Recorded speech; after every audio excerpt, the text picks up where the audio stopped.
വായിൽ നിന്ന് വന്ന് നിങ്ങളെല്ലാവരും കേട്ടതാണ്.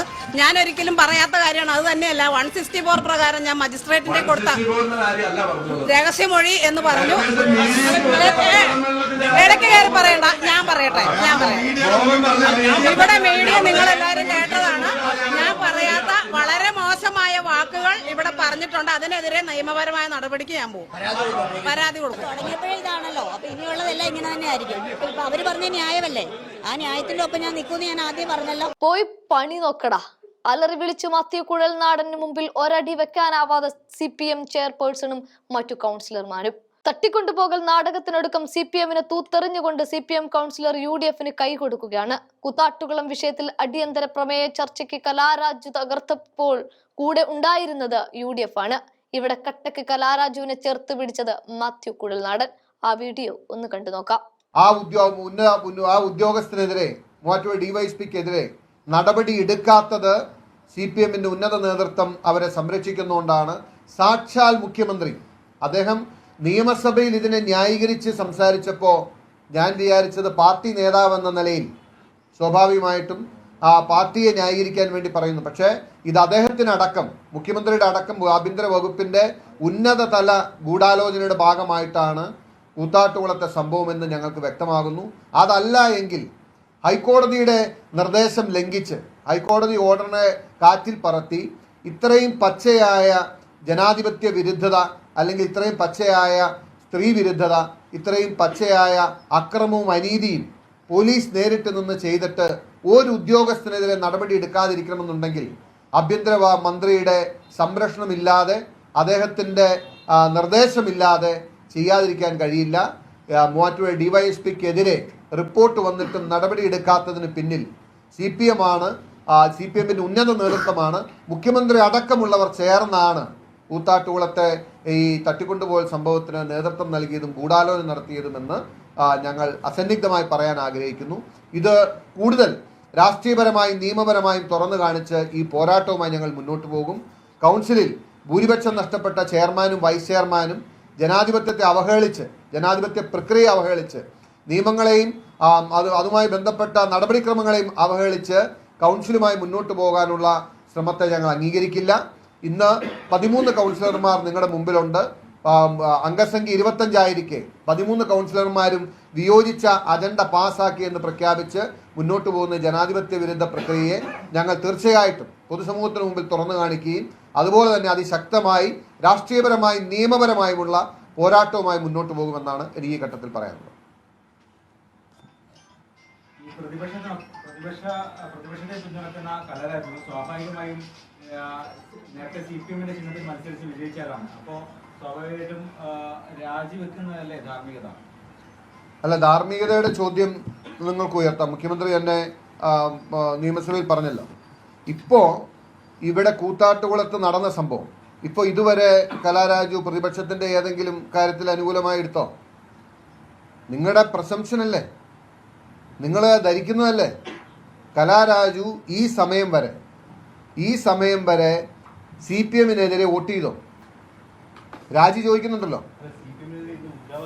അല്ല, CPM-നെതിരെ ലോകത്താർക്കും ഞാൻ പറയുന്നത് അല്ലല്ല, ഒരു second, I will tell you.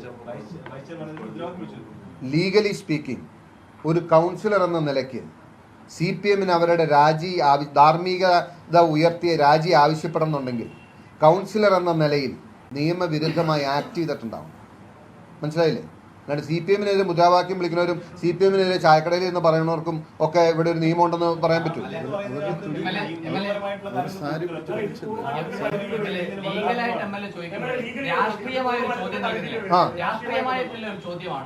CPM-ന്റെ അരിവാൾ ചുറ്റിക നക്ഷത്രത്തിൽ LDF സ്ഥാനാർത്ഥിയായി മത്സരിച്ച് ജയിച്ച് നഗരസഭയിൽ സത്യപ്രതിജ്ഞ ചെയ്ത അങ്ങയുടെ വലതുവശത്തിരിക്കുന്ന കലാരാജു എന്ന കൗൺസിലർ അങ്ങയുടെ ഒപ്പം ഇരുന്ന് പത്രസമ്മേളനത്തിൽ പങ്കെടുക്കുമ്പോൾ തന്നെ എന്താണ് അതിലെ രാഷ്ട്രീയ നിലപാട്? പറഞ്ഞുതരാം.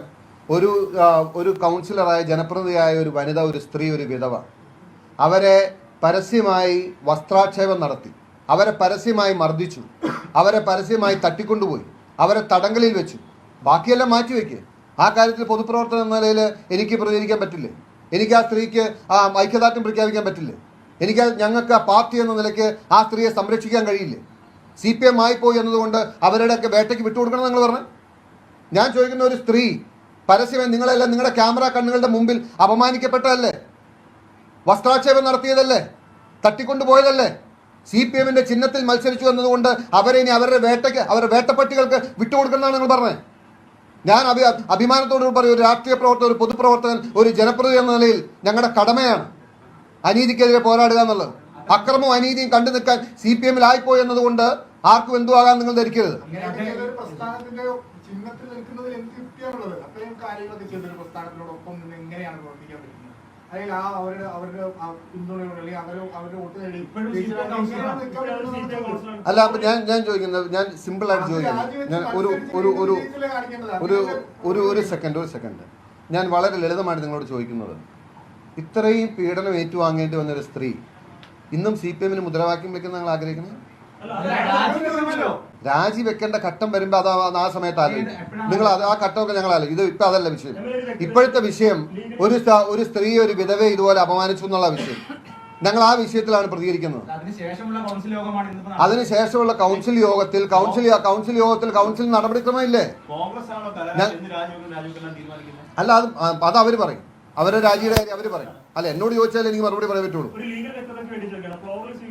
നിലപാടുകൾക്ക് ഓരോ പാർട്ടിക്കും വിപ്പ് കൊടുക്കാറുണ്ട്, അല്ലെങ്കിൽ അവർ നിലപാട് സ്വീകരിക്കാറുണ്ട്. അവർ ഇത്രയും കാലം അല്ലെങ്കിൽ ഈ നിമിഷം വരെ CPM-ന്റെ പ്രതിനിധിയായിട്ട് ജയിച്ചു വന്നാണ്. ഇന്ന് പ്രോഗ്രാം സ്വീകരിച്ച നിലപാട് അത് കൂറുമാറ്റ നിരോധന നിയമത്തിന്റെ പരിധി വരുന്നതല്ല. ഉണ്ടെങ്കിൽ CPM പോകാലോ, you have your option, legal options. അതുണ്ടെങ്കിൽ അവർ തീർച്ചയായിട്ടും പോകുമല്ലോ. അല്ല, ഉണ്ടെങ്കിൽ പോകുമല്ലോ, അവർക്ക് ആ ഓപ്ഷൻ ഉണ്ടല്ലോ. Who stops dum? ഈ തദ്ദേശ സ്ഥാപനങ്ങളിലടക്കം ഇത്തരത്തിൽ ഒരു പാർട്ടിയുടെ പ്രതിനിധിയായിരിക്കുമ്പോൾ തന്നെ മറ്റൊരു പക്ഷത്തേക്ക് മാറുന്നതിൽ ധാർമ്മിക പ്രശ്നമില്ല, അത് എവിടെയാണെങ്കിലും എന്നാണോ MLA-യുടെ നിലപാട്? ഞാൻ അതാണോ പറഞ്ഞതിന്റെ അർത്ഥം? ഞാൻ ചോദിക്കട്ടെ, ഈ പറഞ്ഞ മുഖ്യമന്ത്രിയാണെങ്കിൽ ധാർമ്മിക നിങ്ങൾ പറഞ്ഞു തന്നത്? ഇവിടെ ഈ നടക്കുന്ന സംഭവത്തിൽ 3 ദിവസം മുമ്പ് നിങ്ങൾ തൊട്ടപ്പുറം വന്നത് പായിപ്പറ കൈപ്പത്തി ചിഹ്നത്തിൽ ജയിച്ചു വന്ന വിജി എന്ന് പറയുന്ന സ്ത്രീ, ഈ കലാരാജുവിൻ്റെ അത്ര ആരോഗ്യമില്ല, നീ അതൊരു ബോഡി ഷേമിംഗ് ആയിട്ട് കൂട്ടണ്ട, മനസ്സിലായില്ലേ? അവരും സാരി ഉടുത്ത് വന്നു, കൗൺസിലിൽ വന്നു, അപ്പുറം സ്ഥാനാർത്ഥിയായി വോട്ട് ചെയ്തു. നിങ്ങൾ മുഖ്യമന്ത്രിയോട് ചോദിക്കണ്ടേ?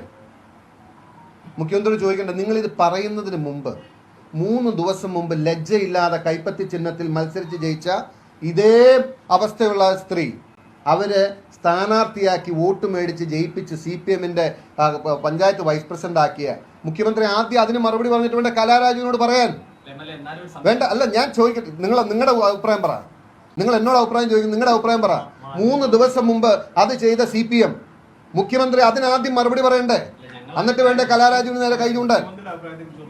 ആണ് മുഖ്യമന്ത്രി അഭിപ്രായം എന്ന് പറയുന്നത്? അതല്ല,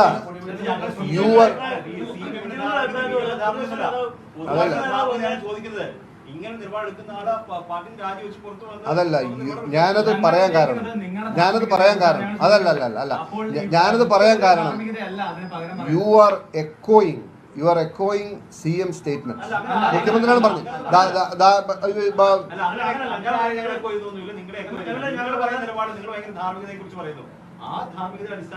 ഞങ്ങൾ ധാർമ്മികതയെ കുറിച്ച് പറഞ്ഞാന്നറിയാം.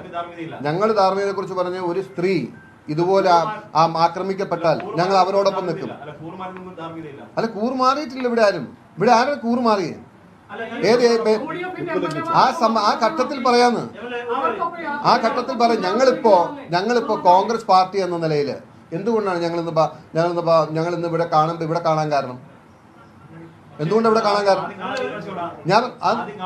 അതെ, അതുകൊണ്ട് അവിടെ കാണാതിരുന്ന കാര്യം തന്നെ. Because she has not align with Congress so far. അതുകൊണ്ടാണ് കാണാതിരുന്നത്. അല്ല, ഞങ്ങൾ കാണാതിരുന്നത് എന്തുകൊണ്ടാണെന്ന് ചോദിച്ചാൽ ഞങ്ങളുടെ ഇപ്പോഴത്തെ പ്രിൻസിപ്പൽ സ്റ്റാൻഡ് കലാരാജുവിന്റെ നിലപാടെടുത്തിട്ടുണ്ട്. അല്ല, അതെ.